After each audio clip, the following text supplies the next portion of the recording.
Hello, dear listeners. Close your eyes now. Let the darkness around you become the canvas.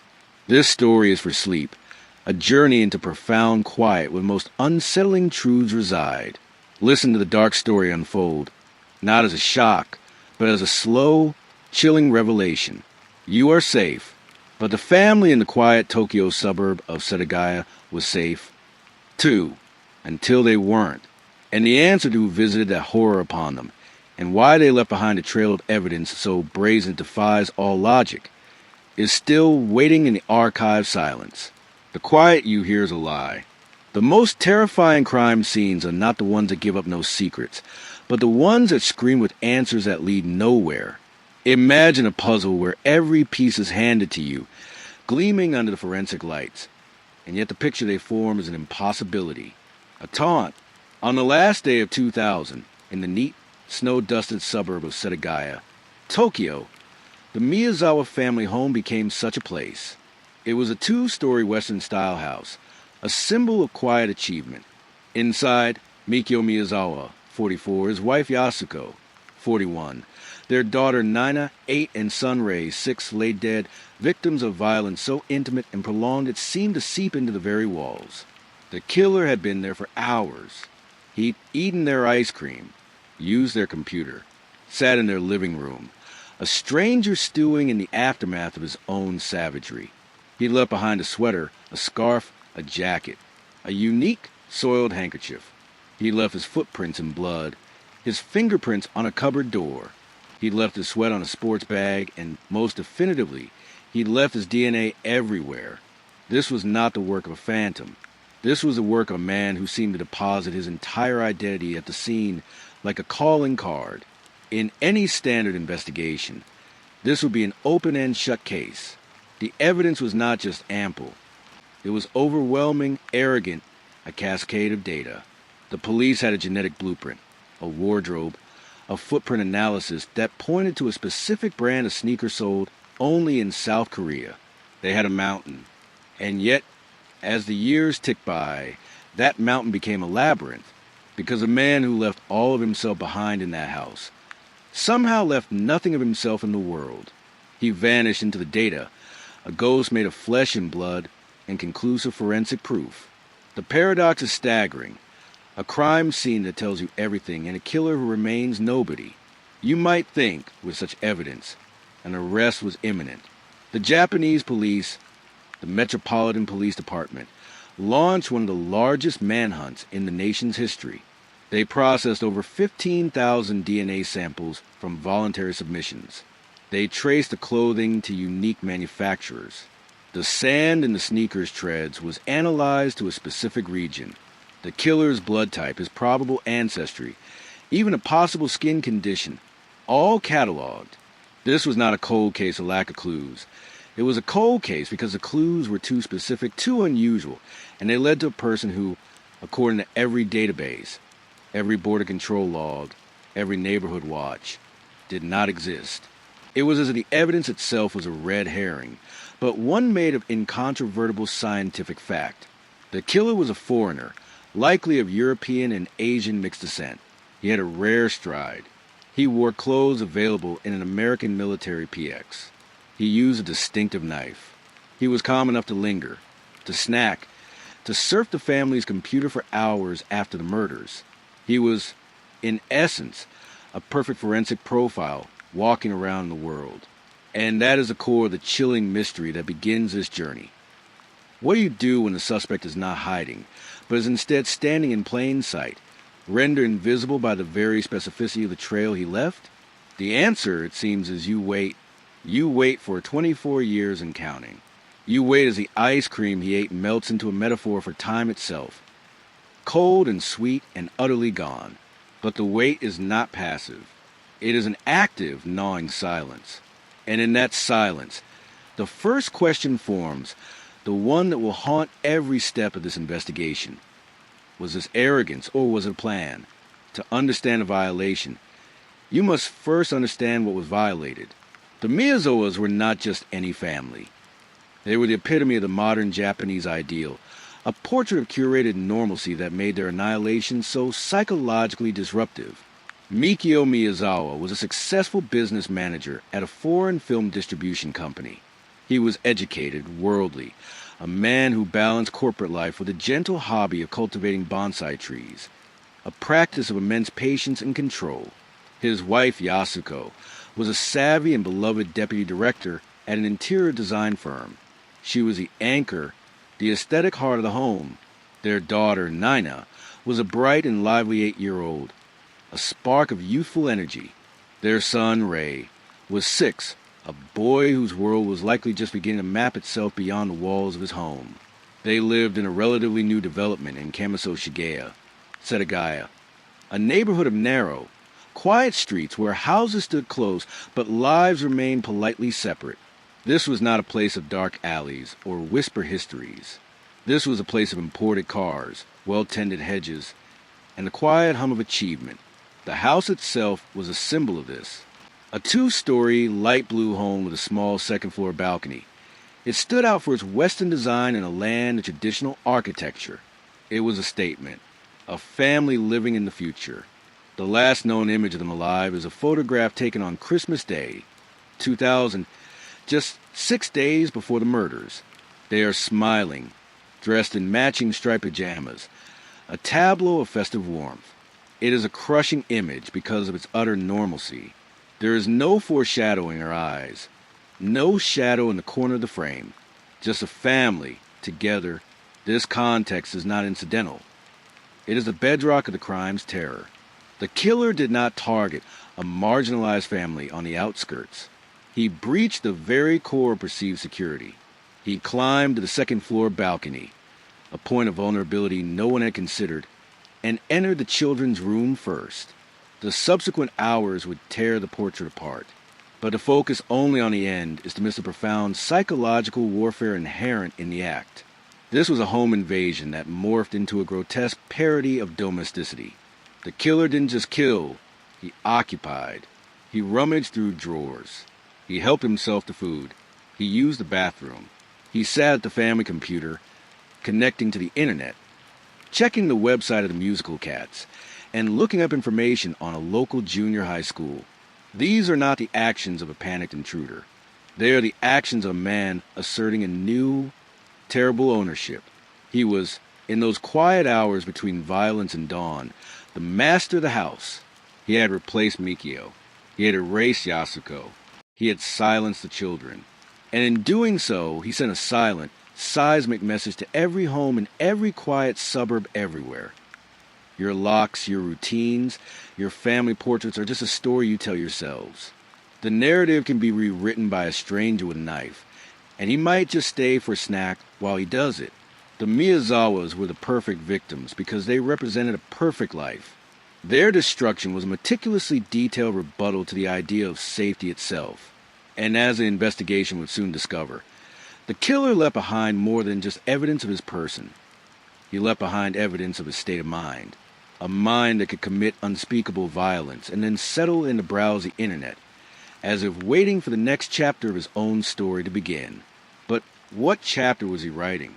And who was the intended audience? Time is a silent witness in every murder. It ticks forward, indifferent.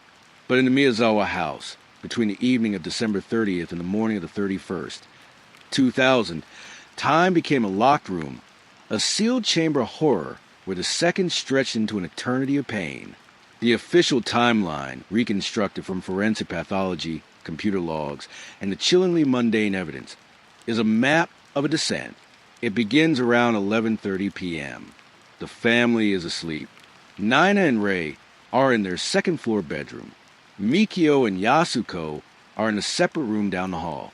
The killer scales a balcony, his movements silent, his entry point chosen not for ease, but for a reason we may never understand. Perhaps it was the only unlocked window. Perhaps it was symbolic. He enters the children's room first. What happens next is the black hole at the center of the case. The violence is swift, fatal. The children are suffocated and stabbed. The killer then moves down the hall. He encounters Mikio Miyazawa, who, hearing a noise, has come to investigate. A struggle ensues. Mikio, a fit man, fights desperately. He is stabbed over a dozen times, suffering defensive wounds on his hands and arms. He falls. The killer then locates Yasuko. She is attacked and killed. The entire act of violence, the spree that ended 4 lives, likely took less than 30 minutes. And then the clock keeps ticking. The killer is wounded. Mikio fought hard. The killer's blood, distinct from the victim's, is left on the scene. He tends to his wound. He rummages for bandages. And then he simply stays. This is the incomprehensible pivot. From approximately midnight until just before 10 a.m. the next morning, the killer lived inside the house of his butchery. He retrieved ice cream and green tea melon soda from the fridge. He ate it at the dining table. He used the family computer for extended periods, his bloody fingerprints leaving traces on the mouse and keyboard. He browsed the internet. He opened and closed CDs from the family's collection. He used the bathroom, leaving the toilet seat up, a small, grotesque marker of masculine intrusion. He smoked cigarettes from a brand not sold in Japan. He changed his clothes, leaving his bloody ones behind. He took a nap. For 10 hours. He coexisted with the bodies of the family he had just murdered. This is not a detail you can gloss over. It is the single most important psychological clue. It tells us the killer was not in a state of psychotic frenzy. He was organized, controlled, and possessed of a monumental, almost pathological calm. He was comfortable. This changes everything. This wasn't just a murder. It was an occupation, a takeover. He wasn't fleeing the scene. He was settling into it. He was waiting for something. Or he was simply savoring the aftermath. The computer logs show he accessed the site for the musical Cats at 1:18 a.m. and 9:56 a.m. In between, the house was silent, a tomb with a living, breathing occupant. What was he thinking as he sat there, the only conscious soul in a home of the dead? Was he monitoring the news? Was he reliving the violence? Was he simply resting before his next move? The 10-hour gap is a void filled with terrible possibilities. It suggests a killer so detached from normal human empathy, so confident in his own security, that the ultimate crime scene became his personal sanctuary. And when he finally left, just before the bodies were discovered by Yasuko's mother, he didn't run. He walked. He blended. He disappeared into the bright, cold Tokyo morning, carrying with him the only thing he hadn't left behind, his motive. The clock started again for the world. But for the Miyazawas, and for the investigation that followed, it stopped forever in that house of lingering evil. If a criminal could design a perfect disguise, it would be anonymity. But if the police could design a perfect suspect, it would be the man who left his entire kit at the scene. The Setagaya killer did just that. The evidence inventory reads less like a crime scene report and more like a personal effects list for a missing person. Let's catalog the ghost. He left a dark green fleece jacket from the American brand Isikeo. He left a gray hip-hop style sweatshirt. He left a striped scarf. He left a black knit cap. He left a unique navy blue fanny pack, of a style favored by skateboarders. He left a dark blue bandana. He left a towel from a public bathhouse in Shin-Yokohama, over 30 kilometers away. He left a handkerchief soiled with his own sweat and sand. He left a murder weapon, a sashimi knife from the Miyazawa's own kitchen, its blade bent from the force of the attacks. He left his sneakers, a pair of rare Slazenger brand shoes, size 28 centimeters, US 10.5, only sold in South Korea at the time. Inside the shoes, forensic geologists found a specific blend of sand and volcanic glass particles traceable to the U.S. Marine Corps Air Station Futenma in Okinawa, or possibly a similar military base in Southern California. He left his footprints in blood, revealing a distinctive toes-out gait. He left over 100 fingerprints, and he left his DNA, semen, saliva, blood, and sweat, providing a complete genetic profile. This is not a partial picture. This is a full-body scan in physical form. The DNA told a story of its own.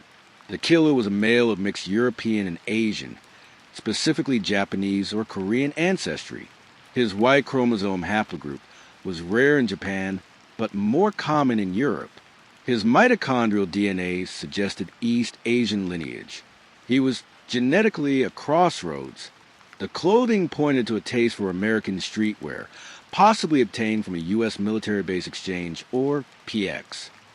The sand pointed directly to a connection with the U.S. military.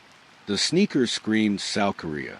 The ensemble painted a portrait of a transit, possibly a person connected to the U.S. Armed Forces in Asia, a man who traveled between Korea, Japan, and American soil. He was an outsider, even in his genetic makeup. The police had a biological signature, a fashion sense, a shoe size, a gait, and a travel history. In the age of genetic genealogy and global databases, this should have been a recipe for a swift identification. And yet, the man these clues describe remained a phantom. Every item was mass-produced. The DNA, while specific, had no match in any national database in Japan, the U.S., or South Korea. The sand, while distinctive, could have been tracked in from a secondary location. The evidence was a mountain of facts that led to a cliff's edge, with nothing but empty air beyond. It was as if the killer was a composite, a character assembled from spare parts found across the Pacific. The terrifying question became, was this a carefully constructed false trail? Did the killer intentionally gather items from different sources to create a misleading profile? Or was he simply a real person whose unique, peripatetic life existed in the blind spots between jurisdictions, a ghost in the machine of international law enforcement? The left-behind man was both everywhere and nowhere, his presence defined entirely by his abandoned possessions, a shell of a human filled with nothing but unanswered questions. The most concrete, yet most diplomatically delicate, thread in the entire tapestry of evidence led straight to the gates of an American military installation. The sand. Forensic analysis determined that the unique mixture of silica sand, volcanic glass, and microplastics found embedded in the treads of the killer's Slazenger sneakers was a near-perfect match for the sand from the running track and sports fields of the U.S. Marine Corps Air Station Futenma in Okinawa. This wasn't generic beach sand. It was a forensic fingerprint for a specific, man-made environment. The implications were explosive. It suggested the killer had spent significant time walking on that track, or had recently been in an area where that sand was prevalent. Furthermore, the clothing, the ECKO jacket, the style of the fanny pack, were items commonly available for purchase at military base exchange stores, which sell American goods tax-free to service members, their families, and civilian employees. The killer's profile now had a potential address: the vast, semi-autonomous network of U.S. military bases in Japan and Korea. This sent the investigation into a realm of profound complexity and political friction. The Japanese police could not simply storm onto a U.S. base and demand DNA samples from thousands of Marines, airmen, soldiers, civilian contractors, and their family members. Cooperation had to be negotiated, and it was the U.S. military command, under significant pressure, did cooperate. They allowed the Japanese police to collect voluntary DNA samples from personnel who had been stationed in Japan around the time of the murders. They provided records. But voluntary is the key and potentially fatal loophole. A guilty party would not volunteer. A person with something to hide could simply refuse. The sampling yielded no matches. The investigation hit a wall of sovereignty. Was the killer a U.S. serviceman who had since been transferred out of Japan? Was he a dependent child? A civilian contractor? A local Japanese person who worked on the base and had access to the track? The base connection was simultaneously the most promising lead and the most frustrating dead end. It provided a plausible pool of suspects, a transient, predominantly young male population with access to unique goods and a lifestyle that could explain the mixed ethnicity DNA, but also placed that pool behind a legal and diplomatic barrier. Consider the profile that emerges from this nexus: a young man, possibly biracial, connected to the U.S. military community in East Asia. He has a distinct, possibly affected, swagger in his walk. He wears clothes from the PX. He owns sneakers from a recent stint in South Korea. He carries a towel from a bathhouse near a major train station, suggesting movement and perhaps homelessness or transient living.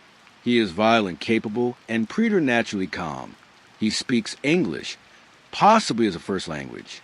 He may have had a grievance, real or imagined, against Japan, or against a symbol of Japanese middle-class success, or his motives may have been entirely internal, a darkness that chose a random, symbolic house to enact its fantasy. The military base theory is compelling, but it is also almost too neat. It provides a convenient container for all the exotic evidence. And that very convenience has led some investigators to whisper a terrifying alternative. What if the killer knew about the sand's uniqueness? What if he planted it? What if the military connection is a masterful piece of misdirection? A red herring sewn with real forensic material, designed to send the hounds of the investigation barking up the wrong and diplomatically sensitive tree? The sand in the sneaker is either the clue that breaks the case or the lock that keeps it sealed forever. And as of 2024, with genetic genealogy now routinely solving decades-old cases, that sand remains a tiny, granular monument to the limits of jurisdiction, and to a killer who may have understood those limits better than the police themselves. He left the house in Setagaya sometime before 10 a.m. on December 31st. He was wounded, his hand cut from the struggle with Mikio. He had changed his clothes. He carried with him whatever he took from the house. Only a small amount of cash was missing, suggesting theft was not the primary motive. And then he stepped out into the daylight of a bustling Tokyo, preparing for New Year's Eve, Amasoka, one of the most important holidays in Japan. Where did he go? This question has tortured investigators for 2 decades. The killer didn't possess supernatural powers of invisibility. He was a man, likely foreign-looking, with an injured hand, possibly blood-stained, carrying a bag. He had to have a destination. He had to have a plan for escape. The police traced every conceivable path. They combed CCTV footage from train stations, though the coverage in 2000 was sparse compared to today's omnipresent cameras. They interviewed taxi drivers. They canvassed hospitals and clinics, looking for a man seeking treatment for a deep cut on his hand. Nothing. He vanished as completely as if he had stepped through a dimensional rift. The most logical theory is that he had a bolt hole, a nearby apartment, a hotel room, a friend's place. Did he retreat there, clean up, dispose of any remaining evidence, and then later merge with the crowds of revelers heading to temples for Hatsumode, the first shrine visit of the new year? Could he have been a tourist who simply checked out a cheap business hotel and flew out of Narita Airport that very day? The timing is critical. The bodies were discovered around 10:50 a.m. The police response was swift, but the killer had at least a 1-hour head start, possibly more. If his destination was Narita, he could have been on a plane to Seoul, Los Angeles, or anywhere in the world before the investigation even fully mobilized. The lack of a clear escape route is as baffling as a 10-hour linger. It suggests either impeccable pre-planning or an almost delusional level of confidence. Did he walk to a nearby train station, the Saikyo Line Sashigayo-kura station, just minutes away? Did he have a bicycle stashed? A car? Each possibility branches into 1,000 dead ends. The killer's journey after the crime is the second void, a mirror to the 10-hour void within the house.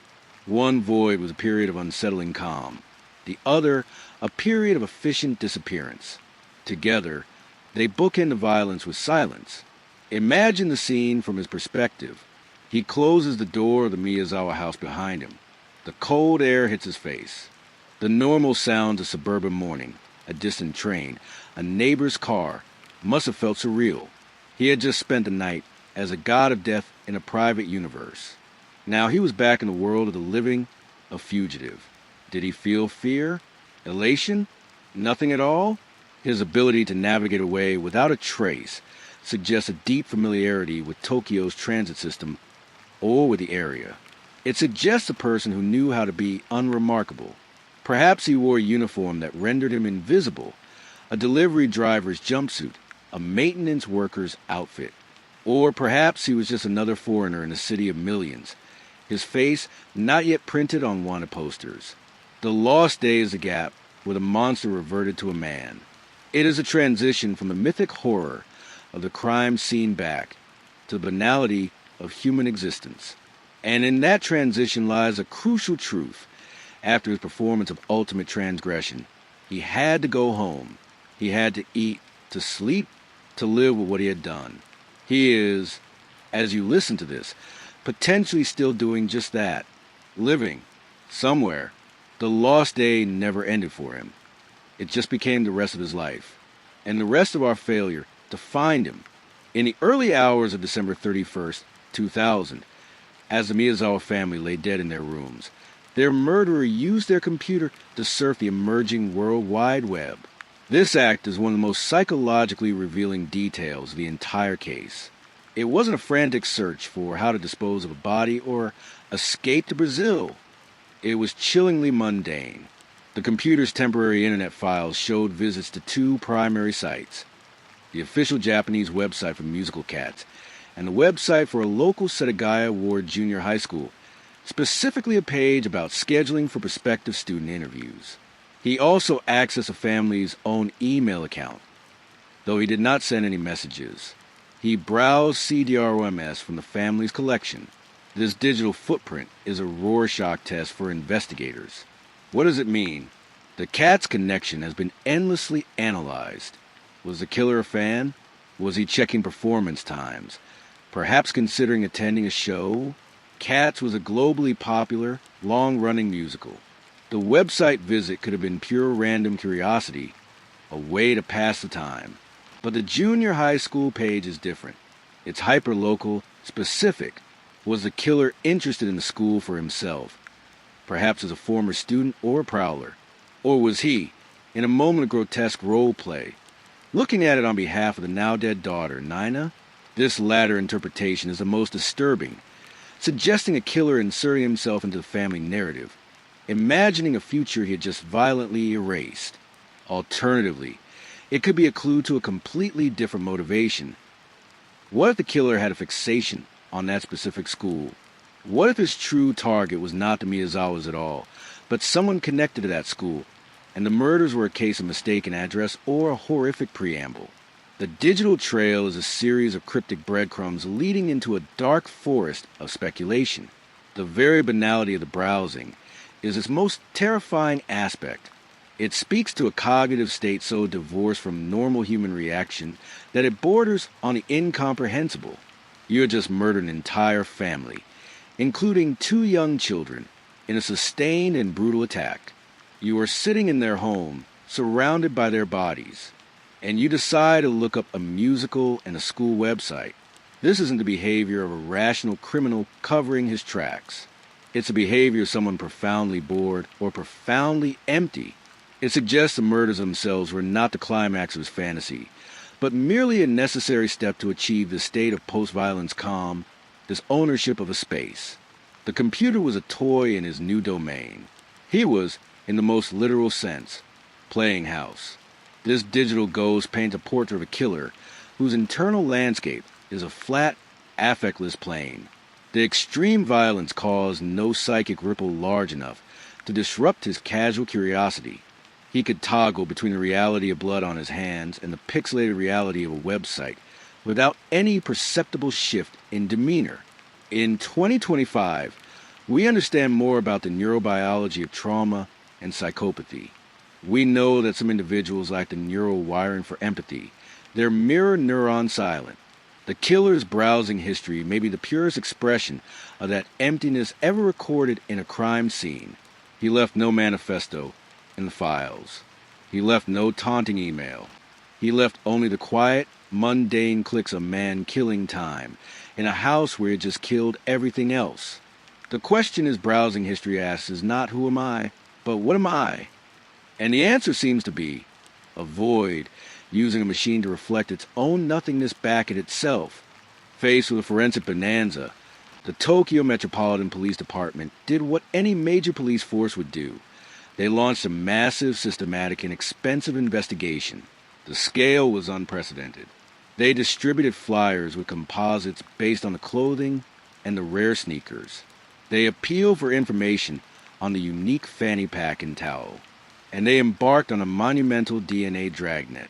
Over 1,200 officers were assigned to the case at its peak. They requested voluntary DNA samples from thousands of individuals connected to U.S. military bases, from men in the surrounding neighborhoods, and from anyone who might have had a tangential connection. In total, over 15,000 DNA samples were collected and compared to the crime scene profile. Each one was a hope. Each one that didn't match was a door closing. The result was a resounding, demoralizing silence. Not a single match. This effort reveals the cruel paradox of the Setagaya case. In a pre-genetic genealogy era, DNA was only useful if you had a suspect to compare it to, or if the perpetrator's DNA was already in a criminal database. The killer's DNA was pristine, unique, and utterly orphaned. It existed in a vacuum. The massive voluntary sampling also had a critical flaw. It relied on the goodwill and the non-guilty conscience of the public. The killer, and anyone close to him who might suspect him, would simply refuse. The investigation, for all its sweat and science, was potentially circling the drain from the start. Public frustration began to mount. The Japanese media, which had initially been captivated by the horrifying details, began to turn its gaze on the police's inability to solve what seemed like a gift wrap case. Were they incompetent? Were they being stonewalled by the U.S. military? Was the killer someone with protection? Someone untouchable? Conspiracy theories began to sprout in the fertile soil of failure. The police methodology itself came under scrutiny. The focus on the military connection, while logical, may have created a form of tunnel vision. Did they overlook local possibilities because the evidence seemed so exotically foreign? What if the killer was a Japanese national who had simply lived abroad, maybe as a military brat himself, acquiring the clothing and sand secondhand? What if he was a hikikomori, a socially withdrawn person from a nearby home who had fantasized about the perfect family next door until his fantasy tipped into reality? The investigative maze had one glaringly lit path, the military path, and many darker, less traveled corridors. By pouring most of their resources down the brightest path, they may have allowed the killer to slip away down a dark one. The case file grew to over 10,000 pages, a monument to activity rather than progress. Leads came in from psychics, from amateur sleuths, from across the world. Each had to be run down. Each consumed time and manpower. And with each passing year, the trail grew colder, memories faded, and the killer's chance of living out a normal life increased. The 15,000 DNA samples stand as a testament to both the diligence of the investigation and its ultimate impotence. They represent 15,000 doors knocked on, 15,000 lives briefly intersected by the shadow of the Miyazawa family, and 15,000 confirmations that the man they sought was not where they were looking. He was elsewhere. He is still elsewhere. And the maze remains, its center occupied by 4 graves and a mountain of clues that point everywhere and nowhere. What kind of person commits a quadruple homicide and then spends the next 10 hours casually inhabiting the crime scene? Criminal psychologists and profilers who have studied the Setagaya case converge on a chilling consensus. This was not a crime of passion, nor a typical burglary gone wrong. This was a crime of process, of fantasy fulfillment, possibly a control and domination. The lingering is the key. It tells us the killer's primary need was not just to kill, but to possess. By occupying the space after the violence, he was completing the act of takeover. The murders were the means. The occupation was the end. This aligns a certain type of organized, psychopathic offender who derives satisfaction from the aftermath, from the power of being the sole conscious entity in a domain of his own creation. He was, in those hours, the god of that small, dead world. Dr. Richard K., a pseudonym for a forensic psychologist consultant on international cases, in a 2023 paper on post-offense behavior, cites the Setagaya case as a prime example of environmental savoring. The offender, he writes, has crossed the ultimate taboo. The adrenaline surge of the violence has passed. What remains is a profound, possibly sexualized, sense of ownership. He eats their food because it is now his food. He uses their computer because it is his computer. The victims are reduced to props in his solo performance. This behavior indicates a deep-seated inadequacy or narcissistic injury in the offender's personal life. He cannot build or earn a domain of his own, so he steals one to the most violent means possible, and then performs the rituals of normalcy within it as a way to validate his fantasy of belonging and control. This profile suggests a loner, someone who felt excluded from the kind of perfect, middle-class life the Miyazawas represented. His violence was an erasure and a replacement. He didn't just want them dead. He wanted to be them, or at least to occupy the shell of their existence. Furthermore, the killer's calm indicates a high degree of planning and a low degree of empathetic arousal. He anticipated the need to wait.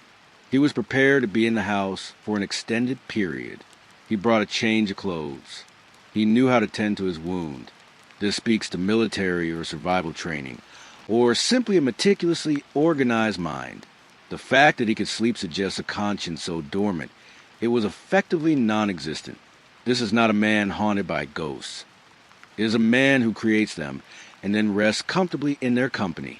In 2024, studies on the neurobiology of psychopathy using fMRI scans show reduced activity in the amygdala and prefrontal cortex, areas governing fear, empathy, and impulse control when exposed to violent imagery. The Setagaya killer may be a walking embodiment of this neurological map. His actions were not driven by rage, but by a cold, calculated desire to experience a specific psychological state. The state of being the uncontested master of a quiet, suburban home. A state that, for him, was the ultimate prize. And once the prize was claimed and savored, he left.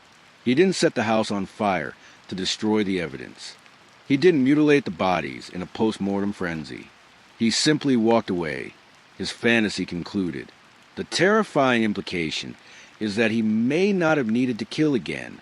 The one, perfect, prolonged enactment of his fantasy may have been sufficient to satisfy whatever void drove him. He may be living among us, a quiet, controlled individual, his monstrous appetite satiated by a single, devastating feast 24 years ago. The psychology of the lingering killer paints a portrait not of a rampaging beast, but of a patient, empty spider who wove a web of horror, sat at its center until he was full, and then vanished back into the walls of the world. The evidence in the Miyazawa home did not point to a local.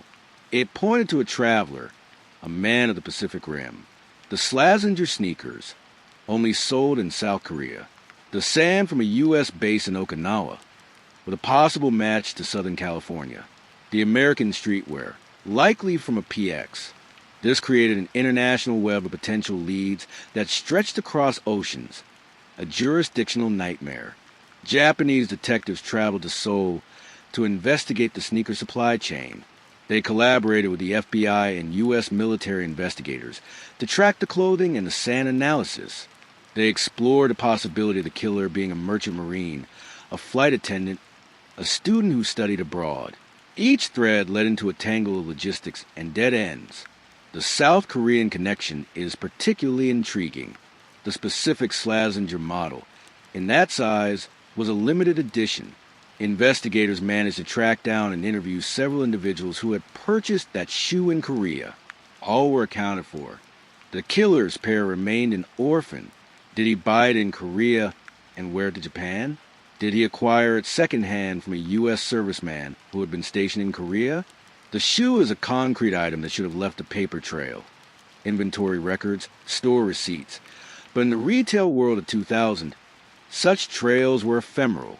The sand analysis, while groundbreaking, was not a GPS coordinate. Sand from Futenma could have been carried on the shoes of a person who then traveled to Tokyo and walked on a different surface, transferring a mix. Or the killer could have acquired the sneakers secondhand from someone who had run on that track. The web of evidence was not a straight line, but a series of overlapping circles, with the killer potentially at an intersection invisible to the investigators. This international dimension also offered the killer his greatest advantage: escape. If he was a transient foreigner, he could have left Japan within hours of the crime. By the time the investigation expanded to look at passenger manifests, he would have been long gone, His name one among thousands, his passport stamped from a country with no extradition treaty, or simply from a country that had no reason to flag him. He could have flown to Seoul, to Manila, to Los Angeles. He could have boarded a military transport flight, requiring less scrutiny. The world in 2000, while connected, was not the panopticon of integrated databases it is today. A man with a plausible reason for travel could dissolve into the global bloodstream. The international web that ensnared the evidence also provided the perfect escape route. The very things that made him unique in Setagaya, his foreign clothes, his foreign sand, would make him unremarkable in an international airport or on a U.S. base. He was a chameleon whose camouflage was his own eclectic trail. For the Japanese police, bound by national borders and protocols, chasing this ghost across the Pacific was a near impossible task. They had to rely on the cooperation of foreign agencies, each with their own priorities and legal constraints. The killer, by contrast, answered to no one. He had woven a web that caught the investigation, not himself. And as the years pass, that web has only grown more tangled, more brittle with age, while the spider remains at large, possibly on another continent, living in the quiet assurance that the threads will never lead back to him. For nearly 2 decades, the Setagaya family murder case existed in a state of suspended animation. The evidence was frozen in time, waiting for a technology that could thaw it. That technology arrived with the dawn of consumer genetic genealogy, the technique, which involves uploading an unknown perpetrator's DNA profile to public databases like GeneMatch and Family Tree DNA, then building out family trees to identify potential relatives, has revolutionized cold case investigations since the late 2010s. It has solved hundreds of cases in the United States, from the Golden State Killer to decades-old murders of Jane and John Does. In 2024 alone, over 80 cold cases in the U.S. were cracked using this method. For the first time, the orphan DNA from a Miyazawa house had a potential pathway to a name. But there is a formidable obstacle: jurisdiction and privacy law. Japan has strict laws regarding genetic privacy. The use of commercial DNA databases for criminal investigations is a legally gray and culturally sensitive area. The Japanese police have reportedly considered using genetic genealogy, but as of early 2025, they have not publicly announced any major operation utilizing it for the Setagaya case.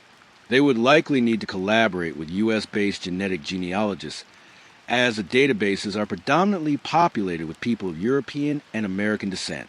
Given the killer's mixed European/Asian ancestry, there is a strong chance his relatives, especially on his European side, have tested with companies like Ancestry.com or 23andMe and uploaded their data to GeneMatch. A successful identification could be just one database upload away. The hope is palpable, but so are the ethical and logistical quandaries. Would the Japanese public support such an invasive technique? Would U.S. databases cooperate with foreign police requests?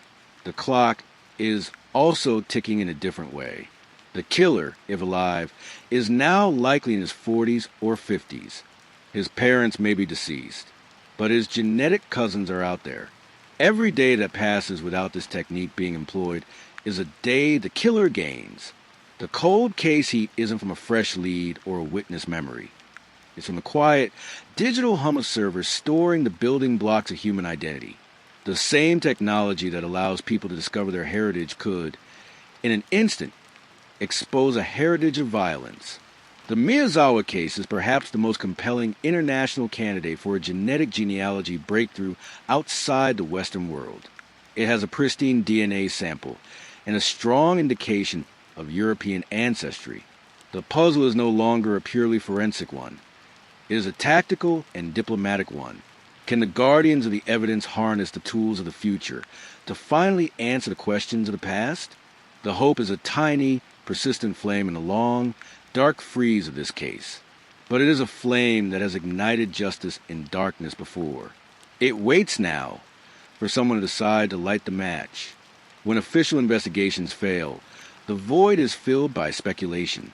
The sheer strangeness of the Setagaya murders, combined with the lack of an arrest, has spawned a rich ecosystem of conspiracy theories. These range from the semi-plausible to the utterly outlandish, each a reflection of public frustration and a human need for a narrative, however dark. One persistent theory involves the Yakuza. Mikio Miyazawa worked in film distribution, a business sometimes touched by organized crime. Could he have crossed the wrong people? The problem with this theory is the method. The Yakuza, while brutal, are pragmatic. A professional hit does not involve a 10-hour linger, eating ice cream, and browsing cats' websites. It is quick, efficient, and often symbolic. This crime was personal, theatrical, and messy. It doesn't fit the profile. A more explosive theory points to a U.S. intelligence asset or a mentally unstable son of a high-ranking military or diplomatic official. This theory leverages the military evidence and the perceived protection the killer seems to have. Could a person with powerful connections have committed the crime and then been whisked out of the country under a cloak of immunity? It's a seductive idea. It explains the lack of arrest and the diplomatic sensitivity. But it also requires a level of orchestrated cover-up that is difficult to sustain. The U.S. military, while wanting to avoid scandal, would have little incentive to protect a random, psychotic killer from justice, especially one who murdered children. The risk would far outweigh the reward. Then there are the darker, more nebulous theories. Government mind control experiments gone awry, or the killer being a phantom created by multiple individuals. Some online sleuths have even suggested the killer was a time traveler or an entity. So baffling is this combination of presence and absence. While these are easily dismissed, they underscore a fundamental truth about this case. It violates our sense of cause and effect. Such a blatant crime should be solved. The fact that it isn't suggests a failure of the system so profound that people are forced to invent systems of greater, if more sinister, power to explain it. The conspiracy theories are a symptom of the case's deepest wound. It's irrationality. In a rational world, this much evidence leads to a name. In our world, it leads to a YouTube video about the Illuminati. The theories, while not evidence, are part of the cultural shadow the case casts. They are the whispers that fill the silence left by the police press conferences that announce no progress. And they serve as a reminder that when justice is delayed, it is not just the facts that decay, but public faith itself. The truth, when it finally emerges, will likely be more banal and more terrifying than any conspiracy. A single, unremarkable man who committed a remarkable evil and then got away with it because the world, for all its technology and treaties, is still full of holes a monster can slip through. Motive is the engine of a crime. In the Setagawa case, the engine is a ghost. The police have floated theories. A burglary that escalated, a personal grudge, a random, targeted attack on the family as symbols. But nothing fits perfectly. Only about 70,000 yen, roughly $700 at the time, in cash was taken from Yasuko's purse. The family's credit cards, valuables, and other easily fenced items were left untouched. This weakens the burglary theory. A personal grudge against Mikio or Yasuko might explain their deaths. But why the children? And why the prolonged, almost ritualistic, occupation afterward? A random attack on a symbol, the perfect Japanese family, holds more psychological weight, but it is inherently difficult to prove. Perhaps the killer took something intangible. He took their security. He took their future. He took the narrative of their lives and ended it on a note of profound dissonance. He took, for himself, the experience of absolute control. The items he left behind, the clothing, the DNA, may have been part of the taking. By leaving them, he was leaving a piece of himself in his conquered territory, a territorial marker. Or, conversely, they may have been things he discarded because they were no longer needed, shed like a skin after the transformation was complete. The killer entered the house one person, and left another. The items were the shell of his old self. The most haunting unanswered echo is the question of the children. Nina and Ray. They were killed first. Quickly, were they merely obstacles to be removed so he could confront the adults? Or were they, in some warped logic, part of the fantasy? The visit to the junior high school website after their deaths is the grim bell that tolls this question. Did he, in some way, see himself as them, or as their protector or their destroyer? The echo of their lost potential is the silent sound that fills the case. It is the sound of a birthday party that will never be thrown, a graduation never attended, a life of quiet contributions never made. The killer took that. He left behind only the stark, forensic evidence of his passage and the endless, echoing why that reverberates through the years. That why is the true void at the heart of the case. The DNA can tell us who. The timeline can tell us how. The psychology can suggest what kind. But only the killer knows why. And his silence on that point is the loudest sound of all. It is a silence that forces us to project our own fears, our own darkest impulses, into the void, trying to find a reflection we can understand. But the reflection we get is empty. It swallows the light of reason and gives back nothing. The unanswered echo is not just a lack of information. It is an active, negative space that defines everything around it. A crime this unique, this brazen, begs a question. Was it his only one? Could the Setagaya family murderer be a serial killer who stopped, or one who operated across borders? His crimes not yet linked? Investigators have quietly looked at unsolved family annihilations in other countries, particularly those with similar MO, nighttime home invasion, blitz attack on multiple family members, post-offense lingering, and a possible connection to U.S. military installations. No definitive matches have been made public. The problem, again, is the uniqueness.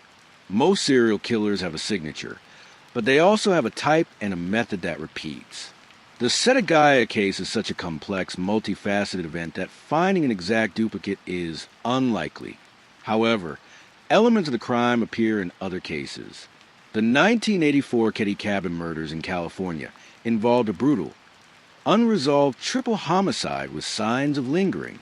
The 2012 murder of the Harvey family in Manchester, UK, though solved, involved a shocking level of violence in a domestic setting. But the Setagaya killer's specific cocktailed evidence, the mixed DNA, the specific sand, the South Korean sneakers, is like a fingerprint.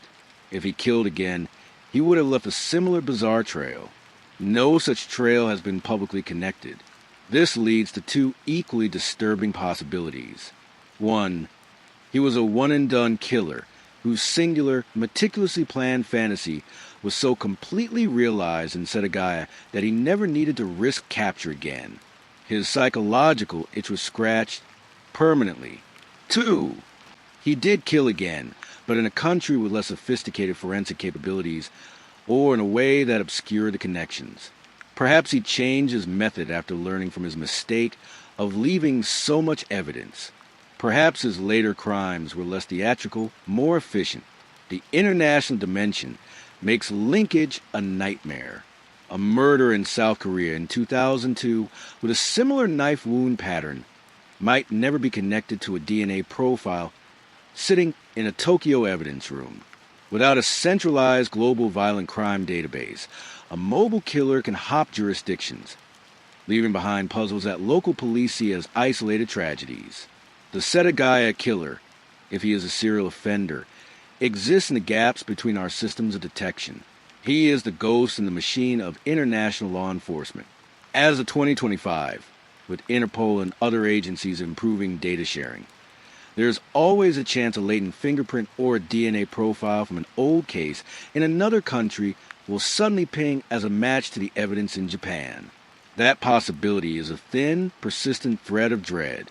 It means the shadow he casts in Setagaya could be longer and darker than anyone knows, stretching across maps and years, touching other homes, other families, in other quiet suburbs around the world. The question of other lives is not just about his potential victims, but about his own life of violence. Is the quiet man living somewhere today living in peace? Or is the quiet self a lie, masking an interval between horrors? We don't know, and not knowing is the fertile ground where the worst fears grow. The impact of the Setagaya family murders transcended the crime itself. It struck at the heart of Japan's self-image as a safe, orderly, and closed society.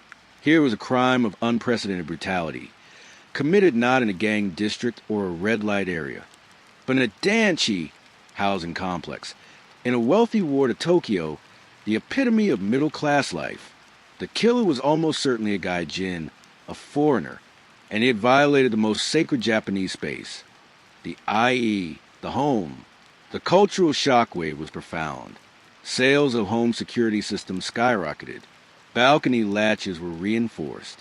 The myth of Japan's unique safety, often contrasted with the perceived violence of the West, was permanently fractured. The case became a national trauma, a shared nightmare that played on every news broadcast and filled the pages of weekly magazines. This cultural context magnified the police's failure. In a society that prizes efficiency, consensus, and results, the inability to solve a case with so much evidence was seen as a deep institutional failing. It fueled distrust in authorities and amplified the conspiracy theories. The case also highlighted Japan's complicated relationship with American military protectors. The sand evidence pointed a finger at the bases, communities that are often viewed with ambivalence, sources of economic activity, but also of crime and noise. The suggestion that the killer might come from, or been protected by, that community tapped into deep-seated resentments and anxieties about national sovereignty. The Setagaya murders were not just 4 deaths. They were a puncture in the social fabric. They revealed vulnerabilities that many preferred not to see. That Japan was not an island unto itself. That global currents of violence could wash up on its most pristine shores, and that its systems, for all their famed efficiency, could be baffled by the chaotic evil of an individual. The shockwave also changed how Japanese media reported on crime. The graphic details, the psychological profiling, the international angles, all were dissected with new intensity. The case became a template for the modern Japanese true crime story, blending domestic tragedy with global mystery. It left a lingering sense of unease that persists today. Parents walking past the now demolished Miyazawa house. It was torn down in 2004. Still feel a chill. The case is a ghost story for a modern, connected Japan. A reminder that the locks on the door may not be enough, and that the stranger outside might not just be passing by. He might be coming in, and he might just make himself at home. The cultural shockwave is the echo of the crime through the soul of a nation. It is a sound of trust, once solid, now cracked, and ringing with a faint, persistent note of fear. 4 years after the murders, the light blue house at 2-41-17 Kamiso Shigeya stood empty. A shrine of flowers, stuffed animals, and prayers grew outside its gate. It was a wound in the neighborhood, a constant, silent scream. Neighbors walked faster past it. Children were warned away. It was no longer a home. It was a memorial and a monument to unsolved horror. In 2004, the decision was made to demolish it. The land was purchased by the local government. The house was razed, and the site was turned into a small, anonymous park, a patch of grass and a bench. The physical structure was gone, erased in an attempt to cleanse the land, to let life grow over the memory. But can a place truly be cleansed? The weight of what happened there did not dissipate with the rubble. It seeped into the ground, into the collective memory of the community. The park, intended as a place of peace, is for many a place of profound sadness and unease. The act of demolition was symbolic, an attempt to tear down the crime scene itself, to remove the stage upon which the tragedy played out. Yet, the story remained. The evidence was in boxes in police headquarters. The digital footprints were on servers. The memories were in the minds of the investigators and the public. The house was just a container. The horror was portable. It lived on in the facts, in the unanswered questions, in the genetic code stored on a disk. The demolition raises a philosophical question about the nature of evil and place. We attach trauma to locations, the haunted house, the battlefield. We believe that by destroying a location, we can contain the evil. But the Setagaya case proves that evil is not in the walls or the floorboards. It is in the action and in the person who performed it. The killer took his evil with him when he left. He left behind only its aftermath, its artifacts. Destroying the house was an act of grief management, not case management. The real house that needs to be found is not made of wood and plaster. It is a psychological house the killer built for himself in those 10 hours, and the life he returned to afterward. That house is still standing. Somewhere, its address is unknown. Its occupant is at home.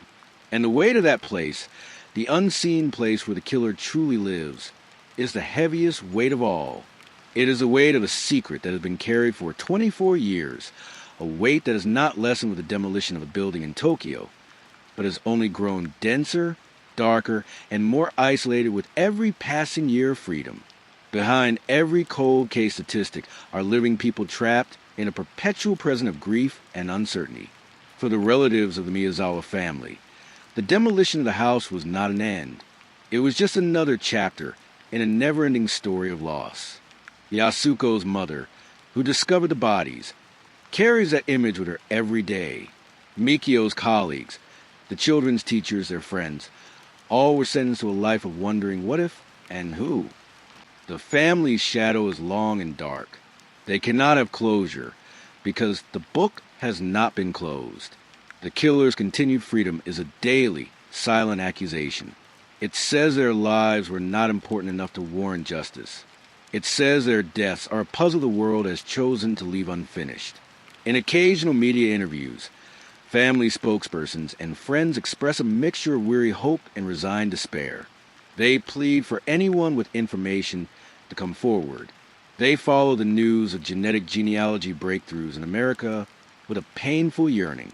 They are the human cost of the cold case. While the world moves on, their clock is still stuck at 10 a.m., December 31st, 2000.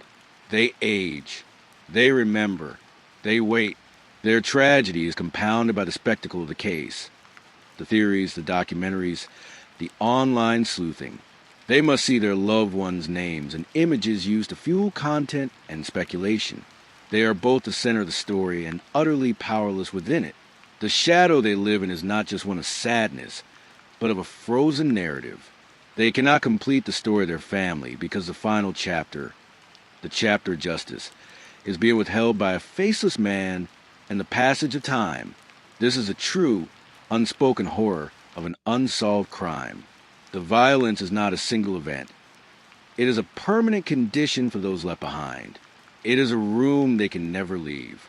The killer, in his 10-hour occupation, claimed more than 4 lives. He claimed the peace of mind of everyone who loved them in perpetuity.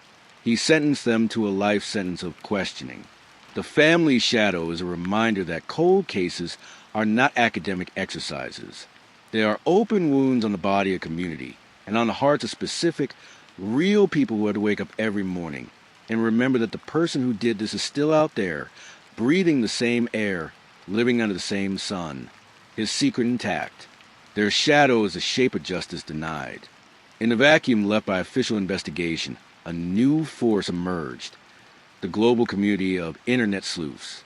Forums like Reddit's or /Unresolved Mysteries have dedicated massive threads to the Setagaya case. Amateur detectives from Japan, the United States, Europe, and beyond have poured over every scrap of public information. They have analyzed maps of the neighborhood, theorized escape routes, debated the significance of the cat's musical, and scrutinized photos of the clothing. They have attempted to track the production runs of the Slazenger sneakers and the ECKO jacket. The crowdsourced investigation is a testament to public fascination and a desire for justice. It is also a double-edged sword. The positive aspect is the sheer volume of brain power and diverse perspective. A military veteran in the U.S. might recognize the significance of a piece of gear.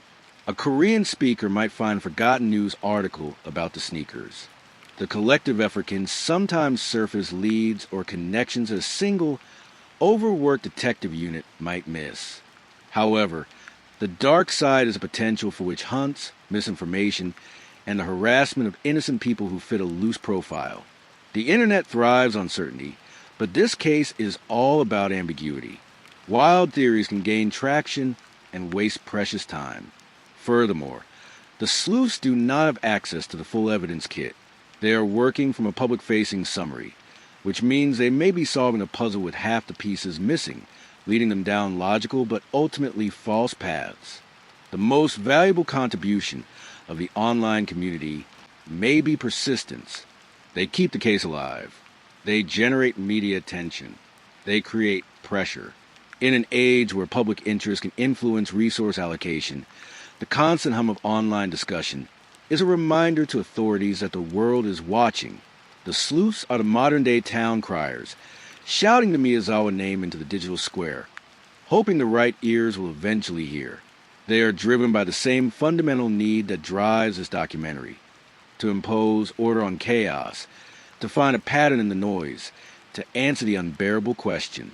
They may not have the badge, but they have the curiosity, and in a case that has defied all conventional approaches, sometimes curiosity is the only tool left.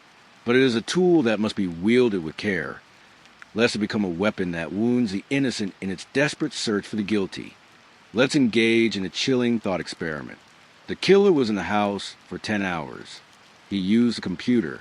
He made a phone call to a time service, a fact often overlooked, to check the exact time. He was, in a sense, waiting. What if the police had been called earlier? What if a neighbor had heard the struggle with Mikio and called immediately? The killer, according to the timeline, would still have been in the house, browsing the web, eating ice cream, when the first patrol car arrived. He would have been caught red-handed, surrounded by the bodies, his hands still stained. The case would be solved. The mystery evaporated. The bizarre evidence would be mere corroboration, not a cryptic puzzle. This, what if, highlights the razor's edge of chance upon which this entire saga balances. The killer's plan relied on the assumption that no one would discover the crime until he was long gone. It was a calculated risk. The family was isolated. The houses, while close, were designed for privacy. The holiday period meant fewer comings and goings. His risk paid off spectacularly, but it was a risk. One early morning dog walker, one delivery person, one phone call from a worried relative. Any of these could have collapsed his entire elaborate post-crime ritual and led to a shootout or a capture in that very living room. He gambled with his freedom, and he won. This tells us he was not only calm, but a gambler, confident in his assessment of the environment and the routines of his victims. He had likely watched the house. He knew their patterns. He knew when they would be most vulnerable and when they would be most missed. His clockwork precision in the violence was matched by a clockwork understanding of a neighborhood's rhythm. The fact that he wasn't caught in the act is a foundational accident of the case. It transformed a straightforward, if horrific, murder investigation into a legendary mystery. It allowed the killer to transition from actor to ghost. It granted him the time to leave his theatrical trail of evidence and then vanish. This thought experiment is ultimately a lesson in the fragility of our safety. It rests not on locks and alarms alone, but on the thin tissue of routine and the blind spots between our windows. The killer found a seam in the fabric of ordinary life and ripped it wide open. He wasn't caught because, for 10 hours, he existed in a blind spot everyone had agreed not to see. The quiet, private interior of a family home in the dead of night and the early morning. A place where, by societal contract, we are all supposed to be safe. He violated that contract, and he did so knowing that the enforcement of it, the neighbor's glance, the patrol cars passing, was sporadic and unreliable. He turned our need for privacy into his weapon of escape. And in doing so, he proved that the safest place to hide a crime is, perversely, in the very heart of the crime scene itself, as long as you have the nerve to stay there until the world wakes up. The Setagaya family murder is more than a true crime story. It is a dark mirror held up to our systems, our psychology, and our modern world. It reflects the limits of forensic science when divorced from a name. It reflects the gaps in international cooperation. It reflects the terrifying potential of a single, disordered mind to create a vortex of chaos that can consume thousands of hours of investigative work and yield nothing. But most of all, it reflects our own need for narrative. We cannot accept that something this vivid, this loud with evidence, could simply fade into the white noise of the unsolved. So we build stories. We imagine conspiracies, government cover-ups, serial killers, and international spies. We do this because the alternative is too unsettling to contemplate. That in a world of 7 billion connections, a person can commit an act of profound evil and simply walk away. Not because they are a genius, but because the world is vast, time is fluid, and justice is a machine with missing parts. The case says that evil can be patient. It can linger. It can savor. It is not always a flash of rage. It can be a slow, cold meal. It says that the markers of identity we leave behind, our DNA, our clothing, our digital crumbs, are only as good as the network searching for them. It says that a border is not just a line on a map, but a cliff over which evidence can fall into silence. The mirror also shows our resilience. The family's relatives persist. The detectives, though rotated off the case, leave behind files for the next generation. The online sleuths keep digging. The hope for a genetic genealogy breakthrough persists. We refuse to let the story be swallowed by the darkness. We keep a light on in the window of that demolished house, a symbolic light, waiting for truth to come home. But the darkest reflection in the mirror is this. The killer is likely a man who may have a job, a family, a social media profile. He may be someone's neighbor, someone's father, someone's quiet colleague. He passes through airports, visits doctors, pays taxes. He lives in the world we built. The set of Gaia case forces us to wonder not just who is he, but what is he? Is he a monster, or is he a man who did a monstrous thing? And if he is the latter, then the monster is not an external creature to be hunted, but a potential that exists within a human psyche, a switch that can be flipped under the right or wrong conditions. The case tells us that the blueprint for this horror is not in a foreign land or a secret lab.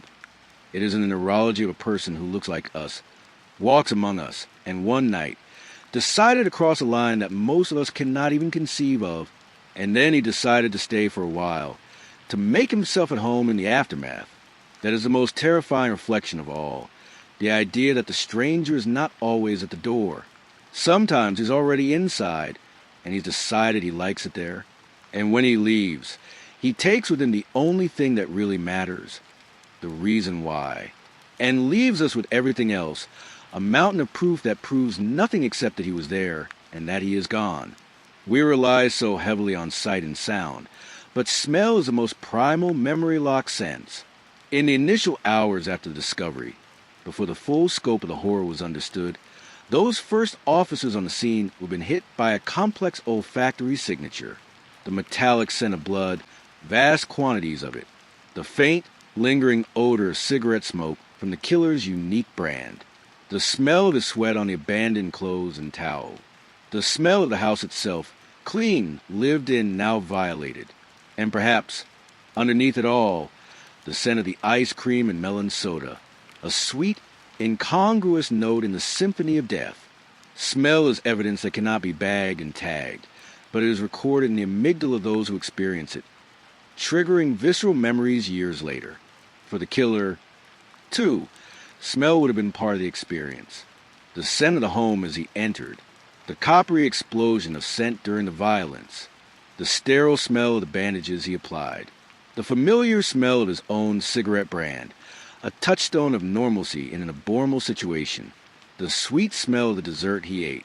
These scents would have woven into his memory of the event, perhaps becoming triggers later, or perhaps being deliberately avoided. Olfactory evidence is rarely discussed in cold cases, but it is a ghost in the machine of recollection. If the killer ever confesses, he may describe these smells with a clarity that shocks, because smell bypasses cognition and goes straight to the emotional core. The scent of the stranger in the Miyazawa house was a blend of foreign and the domestic, violence and vanilla, a perfume of paradox that hung in the air long after he left, a ghost scent that only those first on the scene could truly know, and whose memory now lives only in their neural pathways, fading with each passing year. Another piece of ephemeral evidence lost to time. He left footprints in blood. This allowed forensic podiatrists to analyze his gait with extraordinary precision. The analysis revealed a distinctive, toes-out walk, a slight splay-footedness. This is more than an identifying characteristic. It's a geographical clue. A person's gait is shaped by their body, their shoes, their habits, and potentially their profession or training. Was this a natural gait or an affected swagger adopted from hip-hop culture? Relevant given his clothing style? Could it indicate a past injury or a specific type of physical training? Military drill creates a specific, regimented gait. This man's was described as distinctive, not regimented. This gait is a kinetic signature. If he is alive, he still walks this way. Every step he takes anywhere in the world is a repetition of the pattern he left in the blood of the Miyazawa home. It is a pattern that could, in theory, be recognized. But how? We don't have gait recognition cameras on every street. The geography of his escape was mapped by the absence of this gait on CCTV, by the lack of anyone remembering a man walking with a peculiar stride and a cut on his hand. His gait carried him out of Setagaya, onto a train or into a car, through an airport, into another life. It is a moving pattern, a walking secret.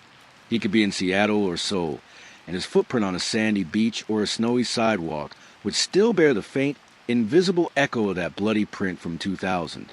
The geography of his gait is the map of his freedom, a path that has now diverged into millions of steps across decades, each one a tiny betrayal of his identity, but only if someone knows to look for it and has the other half of the pattern to compare it to. It is a signature written in motion, erased by time and distance with every step, but permanently etched in a forensic record. A ghost walk playing on an endless loop from a house that is no longer there. In a scene of such overwhelming evidence, the theft of only 70,000 yen in cash stands out as strangely modest and specific. It was taken from Yasuko's purse. The killer did not take credit cards, which could be traced. He did not take jewelry or other valuables that were likely in the home. He took cash. This serves two potential purposes in profiling. First, it could be a deliberate attempt to bolster a weak burglary motive, a staged element to mislead. Second, and more likely it was practical, he needed immediate, untraceable funds for his escape. Train fare, a taxi, a cheap meal. The amount suggests he wasn't looking for a big score. He was looking for operational capital. This practical theft amidst the psychological theater of the crime is a grounding detail. It brings the killer back to earth. He had a logistical problem. He had to get away. The cash solved that. It confirms he was thinking ahead, beyond the fantasy fulfillment. He was in the real world, with real-world needs. The fact that he didn't take more may indicate he was traveling light, didn't want bulk, or simply didn't have time for a thorough search. Though he had 10 hours, which argues against that. Perhaps he took only what he thought he needed, an exercise in minimalism. Or perhaps taking more felt like actual theft, whereas his occupation of the home felt like something else. Conquest, not robbery. The money trail is a cold, hard thread that leads not to a master criminal, but to a pragmatic fugitive. It's a reminder that even within the mind-bending abnormality of this crime, there were moments of simple criminal logic. He needed money to run, so he took some. It's a human moment in an inhuman night, and like every other clue, it leads to a blank space. That cash was spent long ago in a convenience store or a train station kiosk, converted into a ticket or a bottle of water. Its forensic value 0, its narrative value a tiny footnote in a vast, dark story. We do not know if the killer spoke during the attack. Did he say anything to Mikio during their struggle? Did he utter a word to the children? The silence on this point from the investigation is deafening. If he did speak, what language did he use? English? Japanese? Korean? An accent could have narrowed the search immensely. The fact that this hasn't been disclosed suggests either that he was completely silent, which is itself telling of a cold, focused demeanor, or that any utterances were indistinct or in a language the victims didn't understand, and thus not memorable to any potential ear witness. There were none.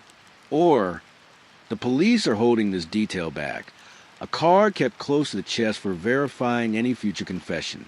The language of the crime isn't just about words spoken aloud. It's about the language of his actions.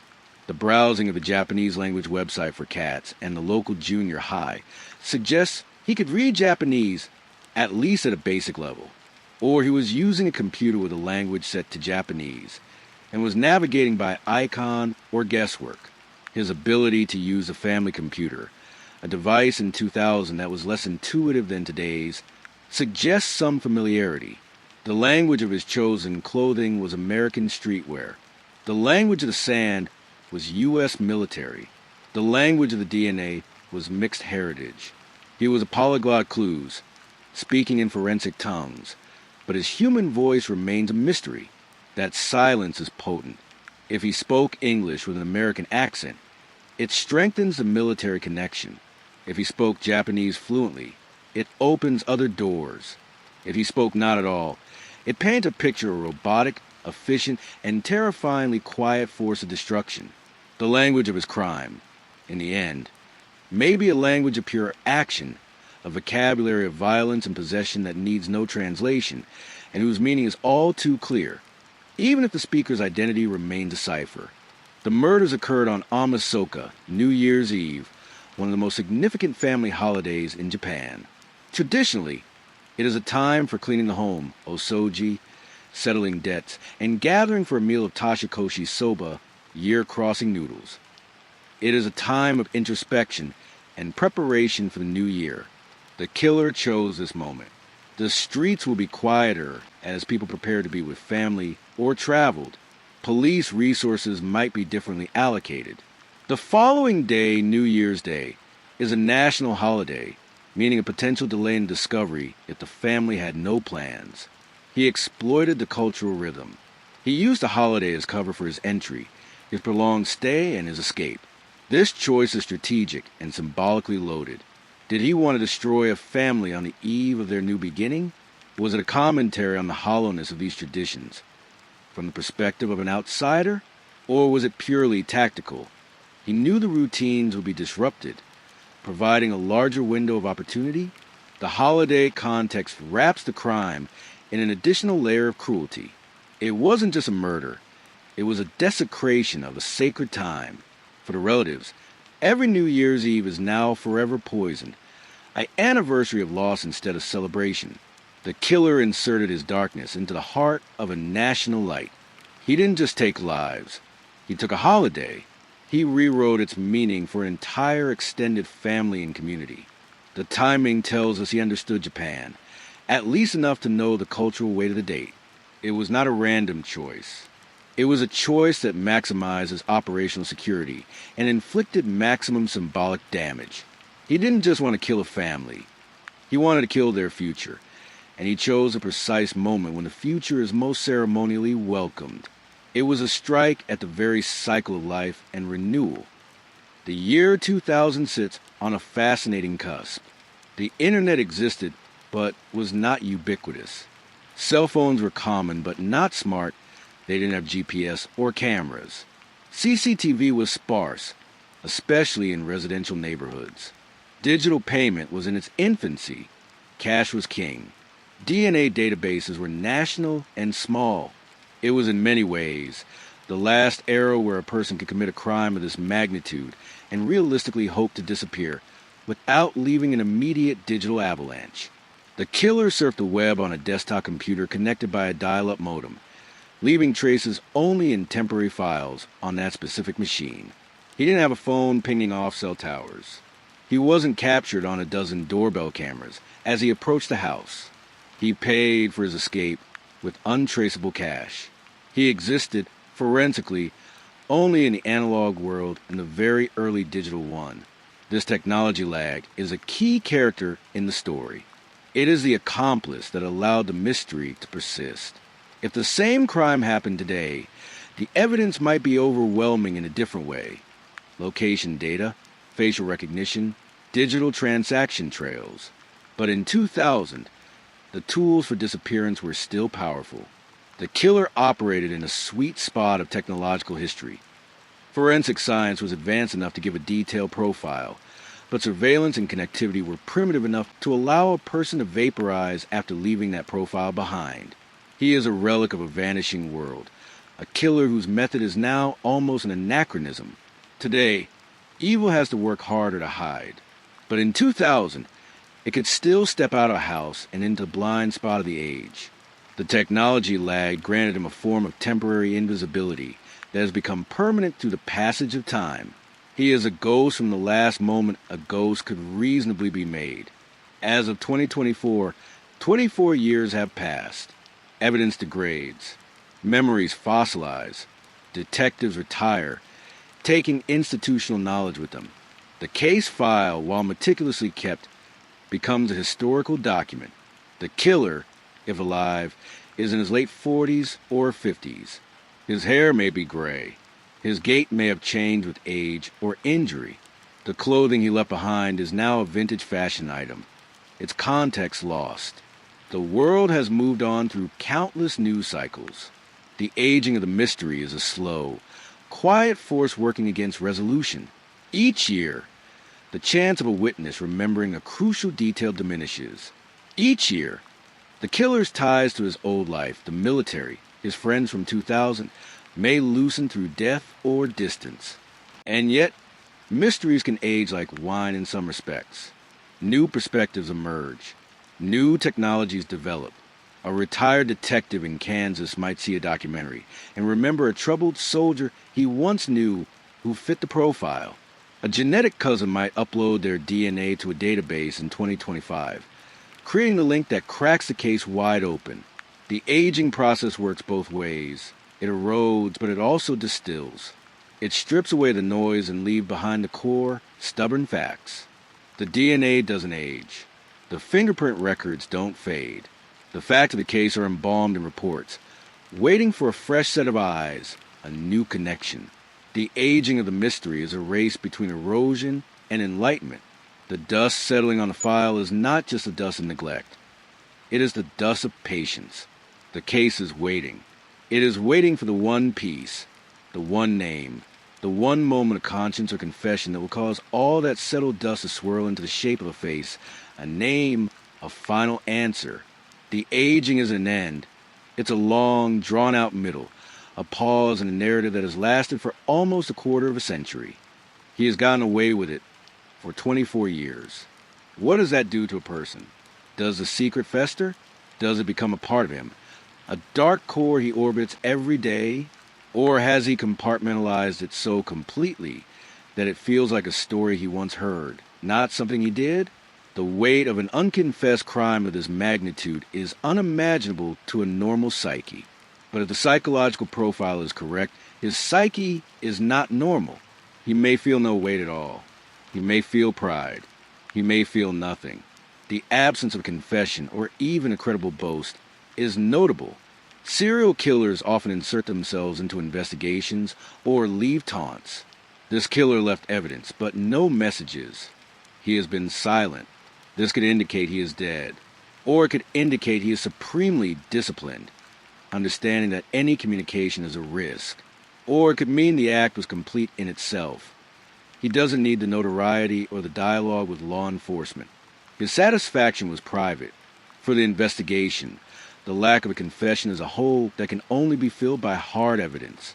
They cannot rely on a deathbed revelation or a drunkard's boast. They must build the case forensically, from the outside in. The unconfessed killer is the hardest type to catch because he is not helping. He is not making mistakes born of a need for attention. He is a closed system. The weight of a secret, if he feels it, is borne alone, but so is the weight of the unanswered question borne by the victim's family and society. They are in a perverse, one-sided relationship with him. He holds the truth of their pain, and they hold nothing of his. The unconfessed crime is a theft of narrative. It steals the why and locks it in a single mind.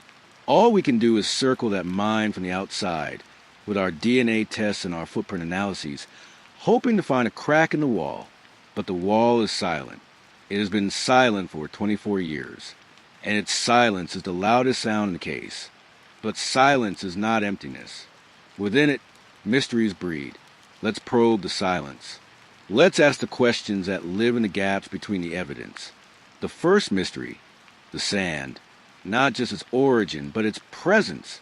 The forensic report stated the sand in the sneaker treads was a near-perfect match for the specialized athletic track sand at Marine Corps Air Station Futenma. But near perfect is a scientist's careful phrasing. It allows for minor variances. In 2023, a reanalysis using advanced spectrometry revealed trace elements in that sand that didn't just point to Okinawa, but to a very specific batch of material imported for base renovations in 1999. This batch was also used at two other locations, a private athletic training facility in Samara, Japan, and, here's the twist, a U.S. Army base in South Korea, Camp Casey. Suddenly, the geographic triangle tightens. The killer could have acquired that sand in Okinawa, in Sagamihara, much closer to Tokyo, or in South Korea. The sand was a clue that created a map, but the map has three identical points, and we don't know which one marks the beginning of his journey. Was he a service member who trained on all three bases? A civilian contractor who worked on the renovation projects? A local Japanese athlete who had access to the Sagamihara facility? The sand, once thought to be a direct pointer, is now a labyrinth with three identical doors. Consider the bureaucratic phantom. The killer's DNA suggests mixed European and East Asian ancestry. His clothing and gear suggest access to U.S. military-based facilities. Yet, no match in any database. This leads to a haunting possibility. What if he was a person who existed, officially, but whose records were never integrated into the systems the police queried? We imagine databases as monolithic, all-seeing. They are not. They are fragmented, slow to update, riddled with gaps. In the year 2000, the database of U.S. military dependents, children, spouses, was not automatically cross-referenced with criminal DNA databases. A dependent with no criminal record would be a ghost in that particular machine.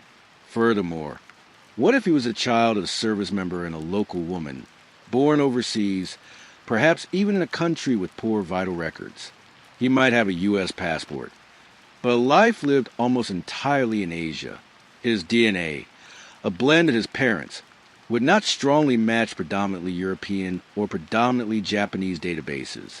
He would fall into the crack between them. Or consider the possibility of a deliberate record purge.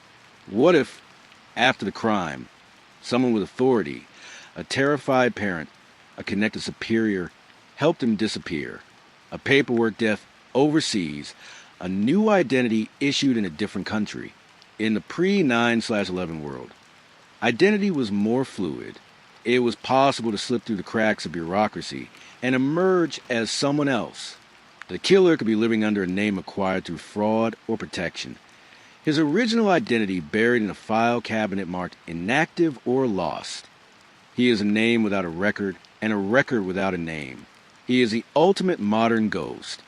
A man whose biological signature is known, but whose biographical signature has been erased or never properly recorded in the first place. This phantom status is his greatest armor. You cannot find a man who, on paper, never properly existed in the space you're looking. He is an error in the system, a glitch in the matrix of identity. And glitches are the hardest things to hunt because they defy the very logic of the hunt. The killer used the Miyazawa family computer. He visited known websites. But what did he do beyond that? In 2000, computers stored data in ways that were often recoverable even after deletion. A forensic dive in the years following the crime might have recovered fragments of activity not immediately apparent. For instance, did he attempt to use any communication software? An early version of MSN Messenger or AOL? Did he check web-based email from a service like Hotmail? Even if he didn't send anything, the act of opening a login page could be recorded in temporary files. Was there any attempt to access pornographic or particularly violent websites? The lack of this in the public record suggests either that he didn't or that investigators have kept it close. More intriguing is the possibility of what he brought to computer. Did he insert a floppy disk or a CD-ROM of his own? The family's own CDs were handled, but what about a disk that wasn't theirs? In 2000, this was a common way to transfer files. A single floppy disk could hold a text file, a diary, a manifesto, a list. If he brought his own media, inserted it, and then took it with him, That action might still leave a forensic ghost in the system's registry, or an unallocated disk space, a log of an unknown device being accessed. Later, more advanced forensic techniques might have teased out such a clue. The serial number of a USB drive, though less common then, or the metadata from a file created on that machine at that time. The computer was not just a browser. It was an interactive device. His interaction with it was a conversation. And in any conversation, both parties leave traces. The Miyazawa's computer may have silently recorded more about its temporary user than anyone initially realized.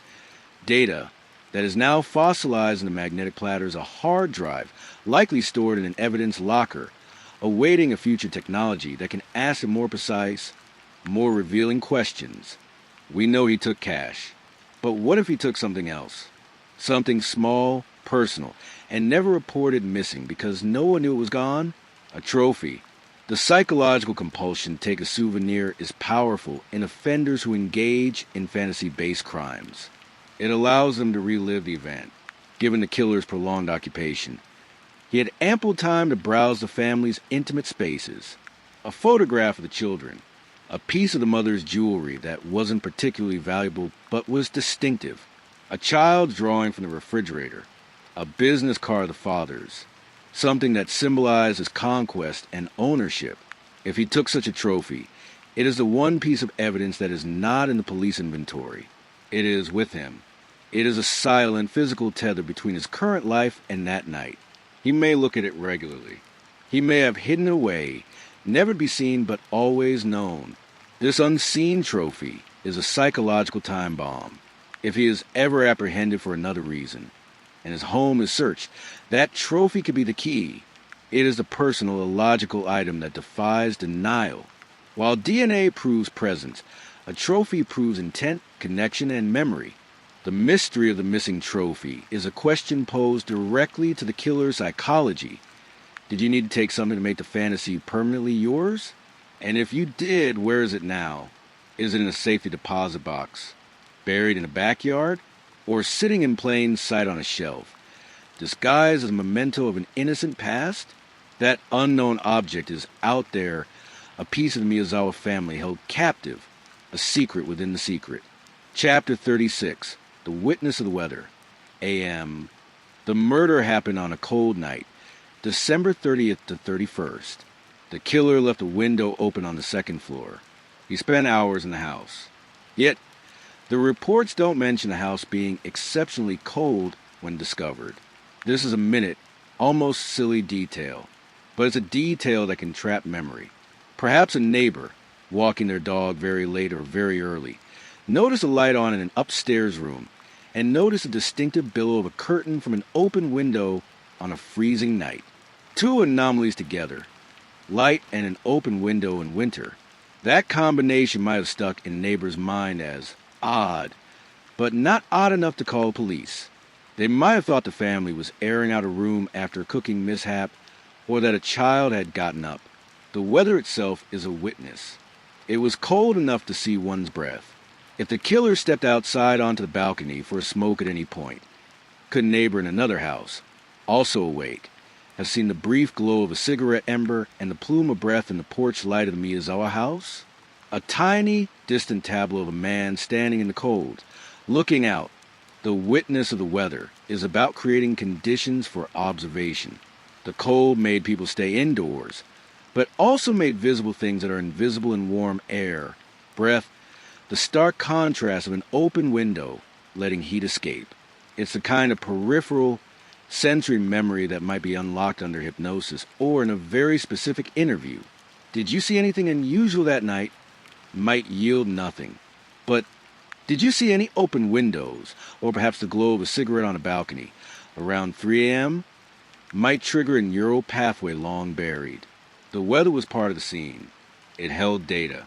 It may have held a fleeting image of the killer, framed by the cold and the dark, a ghost in the thermal landscape. The killer cut his hand, likely during the struggle with Mikio Miyazawa. He bandaged it with supplies from the house.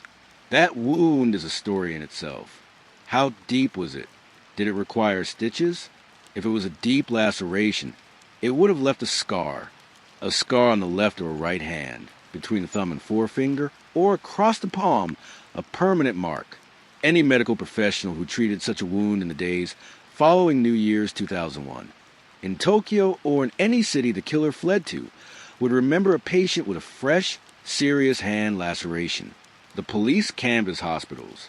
But what about informal treatment? What if he was part of a community where such wounds were common and treated in-house? A military unit, a skate house, a group of laborers, someone with medical training in that group would have patched him up. The wound also speaks to a state of mind post-crime. A bleeding hand is an urgent problem. It leaves traces. It hurts. Yet, he calmly tended to it. This isn't just coldness. It's practical competence under extreme stress. It suggests prior experience with trauma, literal and figurative. The language of the wound tells us he was vulnerable, physically marked by the crime. For a time, he carried a visible sign of what he had done. That sign has faded to a scar, but it remains. If he is ever a person of interest, a simple request to see his hands could tell a forensic historian a novel's worth of information. The wound connects the biological evidence, his blood at the scene, to the physical body of a living man. It is a bridge between the abstract DNA profile and the tangible, scarred flesh of a human being who still exists. That bridge is out there, in the form of a healed line on skin, a memory written in collagen. The great hope, as stated, is genetic genealogy, but this is not a simple magic wand. It's an ethical and logistical labyrinth. For the Japanese police to use it, they would likely need to work with a US-based company like Parabon Nanolabs or a freelance genetic genealogist. This involves uploading the killer's S&P profile, a different type of DNA data than the STR profile used in criminal databases, to public genealogy sites like GeneMatch. GeneMatch has an opt-in law enforcement database. As of 2024, only a fraction of its users have opted in. The killer's relatives, particularly on his European side, would need to have tested with a company like Ancestry, uploaded their data to GeneMatch, and opted in for law enforcement matching. That's a series of gates. Furthermore, the process is complex for mixed-race individuals. Building family trees becomes exponentially harder when branches span continents and cultures with different record-keeping traditions. It requires genealogical expertise in both European and East Asian family history. There's also the looming question of privacy and consent. Would the Japanese public support what some see as a genetic dragnet? The technique has solved decades-old cases in America, but has also raised concerns about creating a de facto genetic surveillance state. The Setagaya case sits at the crossroads of this modern alchemy. The DNA is the philosopher's stone, capable of turning the lead of a cold case into the golden identity. But the recipe is fraught with ethical perils, diplomatic sensitivities, and sheer technical difficulty. The mystery is no longer just who is he, but do we have the right and the means to use this new magic to find out? And with every month that passes without this technique being deployed, the killer's genetic relatives age, die, or remove their data from databases, slowly closing the window that technology has opened. We end where we began, in silence. But now we understand its layers. It is the silence of an unconfessed man, the silence of bureaucratic apps, the silence of memories grown stale, the silence of ethical hesitation, the silence of a trophy unseen. The Setagaya family murder forces us to confront the existential silence at the heart of the human experience. The fact that some things may never be known. We are narrative creatures. We need stories to have endings. This story doesn't have one. It may never have one. And that is its own unique kind of horror. The case is a black hole. It has immense gravitational pull, the gravity of the evidence, the gravity of the tragedy. But it emits no light of resolution. We orbit it, trying to understand its nature by its effect on everything around it. The shattered family, the frustrated investigation, the paranoid culture, the global community of sleuths. But the core remains dark. The killer, in his silence, has achieved a terrible form of immortality. He has become a permanent question mark in the history of crime. He is not famous. He is infamous by absence. He is defined not by what he did, but by our failure to name him for doing it. As you lie in the dark, let this final thought sit with you. The monster under the bed is a fantasy. The monster who visits, does his work, leaves his calling card, and is never seen again, that is a reality. It happened, and the man who is that reality is out there, somewhere, living a life built on a foundation of those 10 hours in a quiet house in Setagaya. His freedom is the measure of our limitation. His secret is the shadow cast by all our light. And the only thing louder than the 4 lives he took is the 24-year silence that has followed. A silence that asks, over and over, a question which there is still no answer. Who are you? The darkness knows. But the darkness isn't telling. The light blue house is gone. The park is quiet. The evidence is catalogued, waiting. And the question hangs in the air, a ghost in the machine of history, in the neural pathways of everyone who has ever heard this story. We have walked through every room of this mystery, touched every piece of the impossible evidence, and sat in the terrible 10-hour silence the killer left behind. We are left with the same chilling truth the investigators face. We know him, and yet we do not know him at all. His DNA is a biography without a name. His actions are a confession without a motive. His escape is a lesson in the fragile architecture of justice itself. This has been a descent into one of the most baffling true crime mysteries of the modern age. A case that proves the darkest puzzles are not those with no clues, but those where every clue leads to a deeper, darker question. The Setagaya family murderer is out there. He is a living testament to the fact that evil can be patient, can be calm, and can hide in the plain sight of its own brazen evidence. But this story is just one room in a much larger, darker house. If the silence left by this case echoes in your mind, if the unanswered questions feel like a door you can't quite close, then your journey into the labyrinth is not over. We have compiled other walks into the shadows, other stories where the evidence whispers, where the official record ends, and where the real horror begins in the gaps. Stories of disappearances that defy physics, of murderers who vanish into myth, and of crimes so perfect they seem like curses. Delve deeper. Click into our archive now. Watch our previous documentaries, where we unpack the diet law of past incident, not with monsters, but with forensic ice and Soviet secrets, where we explore the eternal mystery of the Sodder children, a Christmas Eve disappearance that burned a hole in the American dream, where we walk the corridors of the Veliska axe murder house and ask if the wrong man was ever accused. Subscribe and ring the bell, because every week we turn out the lights and we examine another fracture in reality, another case where the truth is stranger and far darker than any fiction. The story of the Setagaya family is a masterpiece of unresolved terror. But it is not the only one. There are more doors to open, more darkness to comprehend. We'll see you in the next story.